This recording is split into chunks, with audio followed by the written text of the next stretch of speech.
back with a topic which I come across during a lot of social gatherings and now on Zoom. I'm just taking 1,200 calories, or I'm not taking any dessert. I eat by 6 o'clock and stuff. So I, kept listening to these points, and I thought, okay, it's important that I talk about these points and spread awareness. So I've been seeing a lot of people eliminating a particular food group. So there's a set of people who are, just looking at carb as a demon and just not eating any roti, chawal, pasta, bread, aloo, nothing. And in the return, they are actually depriving their body of, fuel. So carbohydrates are the fuel for your body. So if you're not, it's like, not giving petrol to the car. And then there is this set of people who are just not taking any fat, because as per them, fat makes them fat. So your brain, which needs essential fat, is not getting it. Plus you're not getting vitamin A, D, E, K, because these are fat soluble vitamins. And then there's this set of people who don't eat after 6 o'clock or 7 o'clock because they saw somebody who stopped eating after 6 o'clock and lost a lot of weight. But just one thing of not eating after 6 o'clock did not solve the problem, right? So that person who ate at 6 or who ate at 7 probably was sleeping by 9:30. But here you are trying to sleep at 12 o'clock, at 12:30, and then you are hungry. So one, you are not getting proper sleep. You're not, because there is no food in the body, you will not be able to sleep. And then next morning you're groggy, and the vicious circle continues. So please look at your lifestyle in totality and not just follow one point from here and one point from some other person.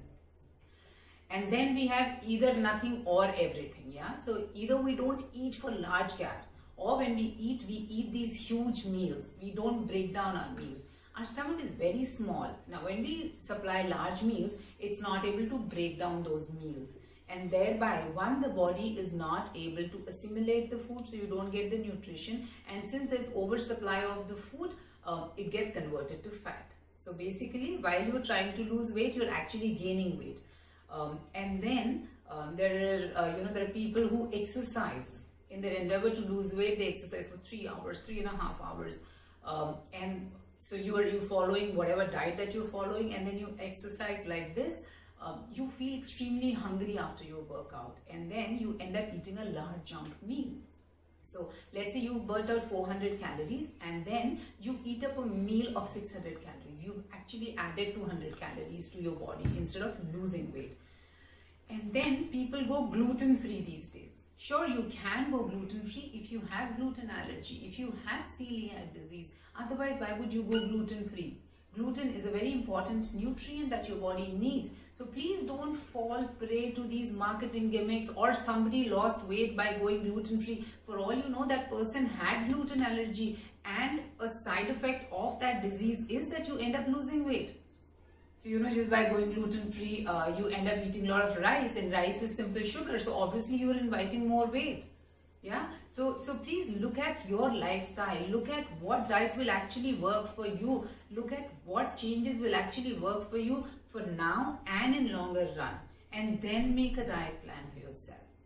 If you have any question for the kind of lifestyle you're following, for the kind of diet you're following, please feel free to drop it in the comment section, and we will connect. If you have any other questions, feel free to join the community that we've created on Facebook, where we answer all the nutrition related questions.